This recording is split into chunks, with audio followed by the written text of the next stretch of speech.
तो जवानों, यहाँ पर थोर लव एंड थंडर का नया ट्रेलर आ गया है और ऐसा पहली बार देखने को मिला है कि मार्वल ने ये ट्रेलर इतनी लेट लॉन्च किया है कि जब मूवी रिलीज होने के ऑलमोस्ट करीब है। मेरी तो आंखें ही बूढ़ी हो गई थी इसका वेट करते करते, पर खैर कोई नहीं, देर आए पर दुरुस्त आए। और जो इस मूवी के विलन भैया हैं, गॉड द गॉड बुचर, जिसे हिंदी में कहें तो गॉड जो देवताओं का कसाई है, उसका अच्छा खासा इंट्रो देखने को मिला है। तो चलिए अपनी कुर्सी की पेटियों को बांध लीजिए और अपने दिलों को थाम लीजिए। अब हम चलते हैं इस मूवी के ट्रेलर ब्रेकडाउन की तरफ।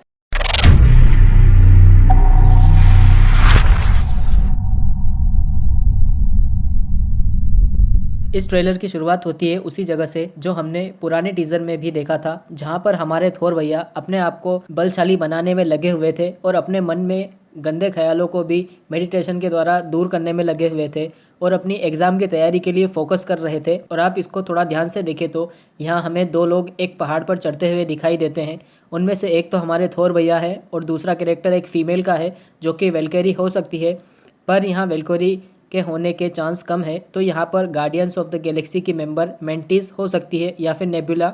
इसके बाद हमें कोर को एक गुफा में दिखाया जाता है जो कि एलियन बच्चों को ज्ञान बेल रहा होता है और बैकग्राउंड में सेम पहाड़ और ट्री को देख सकते हैं और यह प्रोबेबली सेम प्लेनेट पर ही है और ये यही रहते हैं जिसे हमने पुराने ट्रेलर में भी देखा था। और हम इस बात को जानते हैं कि इस मूवी के डायरेक्टर टाइका वाइटिटी कोर का रोल प्ले करते हैं और यहाँ बच्चों को ज्ञान पेल रहे हैं। इसका मतलब ये हमें ज्ञान पेल रहे हैं। और अगले शॉट में हम वही सारी पुरानी चीज़ें देख सकते हैं जो हमें पहले टीज़र में दिखाई गई थी और यहाँ पर गार्डियंस ऑफ द गैलेक्सी का इन्वॉल्वमेंट है। तो यहाँ से हम कह सकते हैं कि गार्डियंस ऑफ द गैलेक्सी का रोल मूवी के फर्स्ट हाफ में होने वाला है, जो कि एक छोटे से पार्ट के लिए होगा।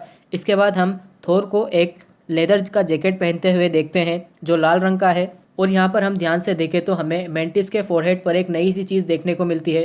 तो हो सकता है कि यहाँ पर मेंटिस को अब किसी के मन में जो चल रहा है उसको जानने के लिए उसको टच करने की ज़रूरत ना हो और अब उसके सिग्नल सही हो गए हों और वो दूर से ही सारी चीज़ों का पता लगा सकती है। इसके बाद का शॉट बहुत ही फ्यूरियस होता है जो पुराने वाले टीज़र के हाईलाइट को कंटिन्यू करता है, जो ये डिफाइन करता है कि जो एसगार्ड वेलकेरी ने नॉर्वे में बनाया है उसको उसने एक टूरिस्ट प्लेस अट्रैक्शन बना दिया है। और इस सीन में हम ये बात क्लियरली समझ आ जाती है क्योंकि यहाँ पर गोल्फ कोर्स बना हुआ है, कुछ क्रूज शिप्स खड़ी हुई हैं।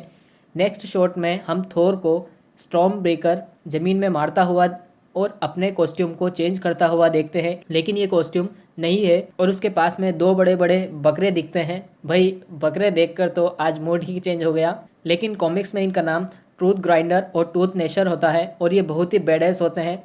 और थोर इनका इस्तेमाल तब करता है जब वो अनवर्ती हो जाता है क्योंकि उसके पास म्योनियर नहीं होता है और वो उड़ नहीं सकता है, इसलिए उसको उड़ने वाले बकरों की ज़रूरत पड़ती है। इसके बाद हम पुराने टीज़र वाली सीक्वेंस को देखते हैं जहाँ पर हमारी प्यारी जेन फोस्टर की एंट्री होती है, पर यहाँ पर इसको थोड़ा डिटेल में बताया गया है। अब हम बैकग्राउंड में देखें तो कुछ मॉन्स्टर हैं जो लोगों पर अटैक कर रहे हैं। यहाँ पर कुछ चीज़ें नोटिस करने लायक है, जैसे मॉन्स्टर को नोटिस करते हैं तो कुछ अजीबोगरीब शेप हमें दिखाई देता है। और कॉमिक बुक की बात करें तो God the God of butcher ऐसी ही एंटिटीज को क्रिएट कर सकता है क्योंकि उसके पास नेक्रोस्वर्ड्स की पावर है। यहाँ हो सकता है कि ये सारी चीज़ें गॉड की क्रिएट की गई हो और इस पूरी जगह को देखकर लगता है जैसे नया एसगार्ड है और गॉड ने यहाँ पर अटैक किया है। और यहाँ हमें थोर का नया हेलमेट देखने को मिलता है जो बहुत ही बचकाना सा लग रहा है और ये उसकी कॉस्ट्यूम का पार्ट होने वाला है। और एक बात, इस सीन का सीजीआई बहुत ही बुरा लग रहा है और जो ग्रीन स्क्रीन का यूज़ किया गया है वो भी बहुत ही बेकार है। इसके बाद हम जेन को एक हॉल में लैंड होता हुआ देखते हैं और हम एक बात को नोट करते हैं कि जब वह लैंड करती है तो उसका हेलमेट डिसअपियर हो जाता है और अगर ऐसा मन के अकॉर्डिंग होने लग जाए तो भाई सोने पर फिर सुहागा हो जाएगा, जैसा कि ब्लैक पैंथर का होता है। फिर हमें माउंट ओलंपस के शॉट्स देखने को मिलते हैं और ये वो जगह है जहाँ पर सभी ग्रीक गॉड्स रहते हैं और यहाँ ओलंपस का पूरा लुक दिखाया गया है जो कि बहुत हद तक कॉमिक एक्यूरेट है और ओलंपस ट्रेडिशनल सिटी का हमें फील करवाता है। और इस पूरी सीक्वेंस में हम थोर और जेन के बीच उमड़ते हुए प्यार को देख सकते हैं। यहाँ एक बात नोट करने लायक यह भी है कि जेन के हिसाब से उसके ब्रेकअप को 3 साल हुए हैं, लेकिन थोर के हिसाब से 8 साल हो गए हैं। इसका मतलब ये है कि जब हमारे बाबा थेनोस ने चुटकी बजाई थी तो जेन की भी चुटकी बज गई थी। और इसके बाद इस ट्रेलर का असली मज़ा देखने को मिलता है जब एंट्री होती है गॉड द गॉड बुचर की। इस सीन में यह नोट करने लायक बात यह है कि यहाँ एक बड़े से पत्थर पर एक केज टाइप है और इसके अंदर गॉड ने प्रोबेबली किसी गॉड को कैद किया हुआ है और इसके बाद हम उसकी तलवार को देखते हैं और ऐसा लगता है कि जैसे उसकी तलवार बहुत टाइम से डाइट पर थी, जिसका नाम नेक्रोस्वर्ड है। पर कॉमिक में यह डिफरेंट है और गोर भी बुक्स में डिफरेंट टाइप का है। पर एक बात कॉमन है कि यह बहुत ही खतरनाक है। इसके फेस को हम वोल्डेमॉर्ट से कंपेयर कर सकते हैं, क्योंकि ऑलमोस्ट रंग रूप में यह भी उसके जैसा ही दिखाई देता है। मुझे समझ नहीं आ रहा यह सांस कहाँ से ले रहा है, क्योंकि इसकी नाक ही नहीं है। इस रोल को क्रिश्चियन बेल प्ले कर रहे हैं और हम गोर की एंट्री को ध्यान से देखें तो पता लगता है कि ये एरिया बहुत ही डिफरेंट टाइप का है। बैकग्राउंड मूव करता जा रहा है। हो सकता है मार्वल वाले नेक्रोस्वर्ड का बैकग्राउंड दे दे, पर चांस कम है। इसके बाद हम गोर को अलग अलग बैकग्राउंड में देखते हैं और ये इसका इंसान वाला रूप होगा जब तक कि वो गोर से गोर द गॉड बुचर में नहीं बना होगा और उसको नेक्रोस्वर्ड नहीं मिली होगी और ये उसकी पुरानी जिंदगी होगी। इसके बाद हम थोर को बोट में स्टॉर्म ब्रेकर को फंसाते हुए देखते हैं और थोर बायफ्रॉस्ट ओपन करेगा और वो लोग डिफरेंट डायमेंशन में जाएंगे के बकरों की मदद से। इसके बाद वाले सीन में हम ओलंपस में एक फाइट को देखते हैं जहां पर थोर, वल्कायरी और जेन कुछ सोल्जर्स के साथ मुकाबला कर रहे हैं।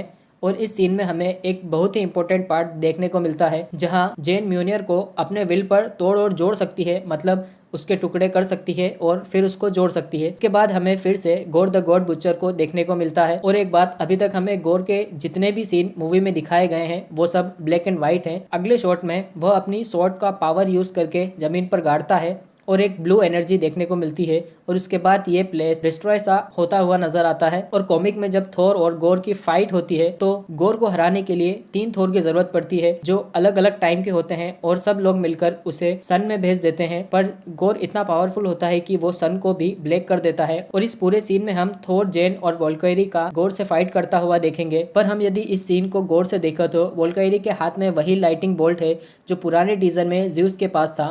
तो हो सकता है ज़्यूस की डेथ हो चुकी है और वोल्कायरी वही वेपन यूज कर रही है। और इस पूरे ट्रेलर में हमें गोर के अलग अलग इमोशंस दिखाए गए हैं। कहीं पे वो हंस रहा है, कहीं पे वो डेस्परेट है, कहीं पे वो रो रहा है और कहीं पे वो बहुत गुस्से में है। और हम यही एक्सपेक्ट कर रहे थे, भले ही उसकी नाक कैसी भी हो, क्या फर्क पड़ता है। और उसके बाद हम जेन को पुराने वाले हॉल में ही एंटर होता देखते हैं और उसके पीछे हम कुछ स्टेचू देखते हैं। इनमें से एक लिविंग ट्रिब्यूनल की है, एक लेडी डेथ की हो सकती है, एक स्टेचू में वॉचर या इटर्निटी में से एक हो सकता है और एक स्टेचू इयोन का हो सकता है। और यहाँ लास्ट में इन्फिनिटी का भी स्टेचू है और एक स्टेचू के बारे में मुझे समझ नहीं आया। अगर आपको समझ आया हो तो नीचे कमेंट जरूर कीजिएगा। और फिर हमें लास्ट में एक फनी पोस्ट क्रेडिट सीन दिखाया जाता है जहाँ पर ज़्यूस दिखाया जाता है और वहाँ थोर को बीच में बांध के रखा हुआ होता है और फिर वह अपने हाथ के इशारे से उसको निवस्त्र कर देता है। यही कहे कि थोर की पूरी इज्जत को तबाह और बर्बाद कर देता है और ज़्यूस के पीछे खड़ी सभी लेडीज बेहोश होकर गिर जाती है। अब पता नहीं उनको मार्वल वाले कैसे होश में लाएंगे। मेरे ख्याल से थोर को वो उसके पास भेज देंगे।